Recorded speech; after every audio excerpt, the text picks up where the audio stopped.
3, 2, 1, start. Hi, it's Tara. I'm very excited today because I'm getting married.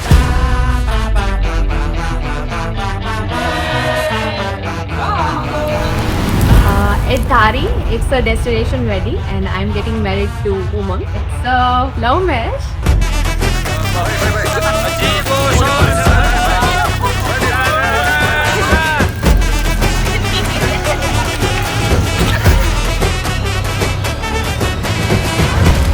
અમે હું ને ઉમંગ અમે યુનિવર્સિટી સૌરાષ્ટ્ર યુનિવર્સિટીમાં હોયડા મારું પીએચડીમાં એડમિશન થયું અને એ મારાથી 1 વર્ષ સિનિયર છે.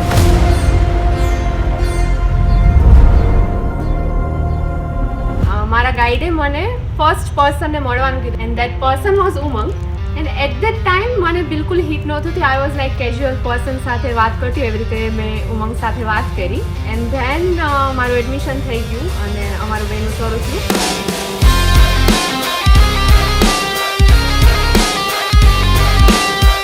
તો he is arrogant.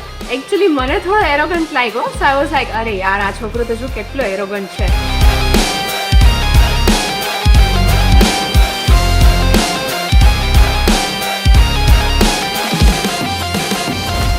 used to like ignore him, but ખબર નહીં એને ઇગ્નોર કરતા કરતા somehow I started to notice him more and then I started like liking him and I started flirting with him and he flirted back.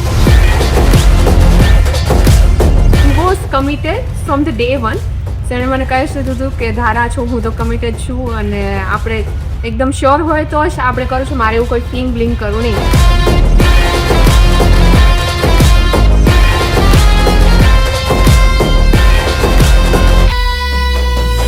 I was like, okay, sure હું બી sure જ છું એમ તમને લઈને. પછી બસ એવી રીતે થઈ ગયું અને ઘરે વાત કરી. પહેલાં મેં એના સિસ્ટરને વાત કરી, પછી એના ફાધર એન્ડ મધરને વાત કરી.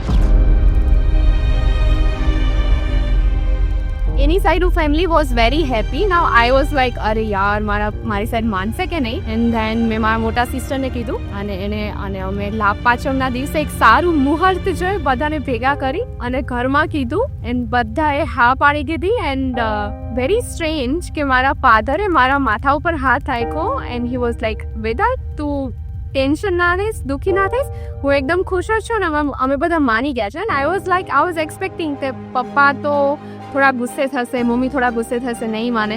બટ એકદમ જ ઓપોઝિટ થઈ ગયું અને પછી 2 દિવસ પછી ઉમંગ મળવા આવ્યો એન્ડ દેન ઓકે આ રીતે I am getting married today with him. So યા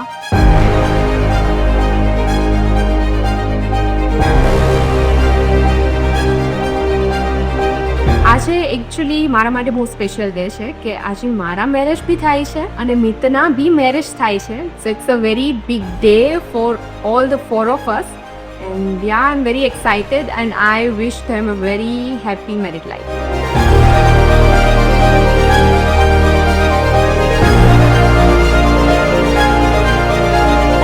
તો બોલી જ દઈ શકું કઈ નહીં છે બેચાર આ એક જ લાગો. ઓકે ચાલો બોલીએ નહીં રહ્યો એક જ હા બસ સ્ટ્રોંગ.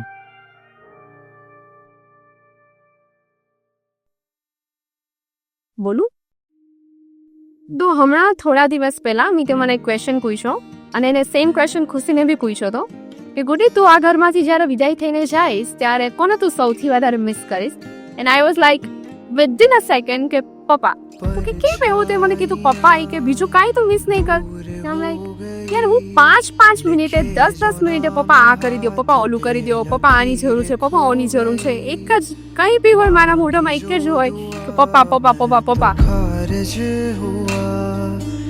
હું ઉમંગને બી કહેતી ઓકે યાર હું ત્યાં આવી જઈશ પછી સૌથી વધારે જો કોઈ વ્યક્તિને મિસ કરવાનું છે તો that is my father because every 1 hour આમ લાઈક પપ્પા આનંદ મળતું, પપ્પા આનંદ થતું, પપ્પા આનંદ થતું.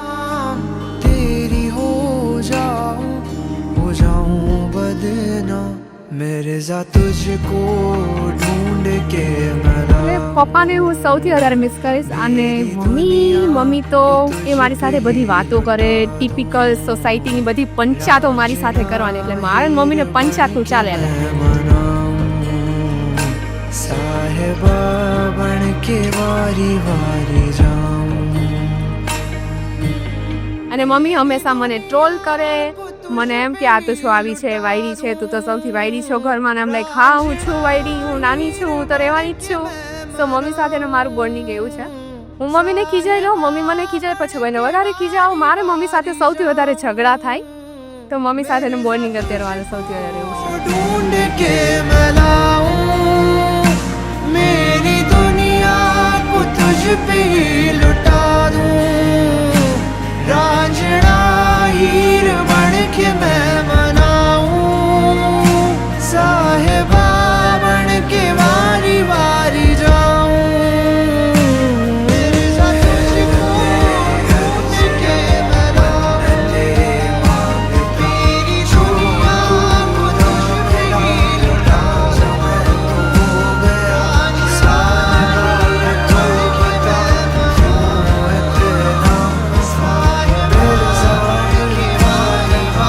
બટ મીત સેમ મારી એજનો છે. સો ઇટ્સ લાઈક કે મીત સાથે મારું બોન્ડિંગ વધારું, અને જેન્ડરમાં બી અમે ભાઈ બહેન છીએ તો થોડા વધારે ક્લોઝ છીએ. બટ અમે ક્લોઝ વધારે આવ્યા જ્યારે ખુશી મીતની લાઈફમાં આવી. એકચ્યુઅલી ખુશી અમારી લાઈફમાં આવી, and I don't know how it happen, but ખુશી લાઈફમાં આવી પછી અમે બે વધારે ક્લોઝ થયા, અને અત્યારે તો બહુ જ ક્લોઝ છીએ, અને ભાઈ બહેન તો હવે હોય જ.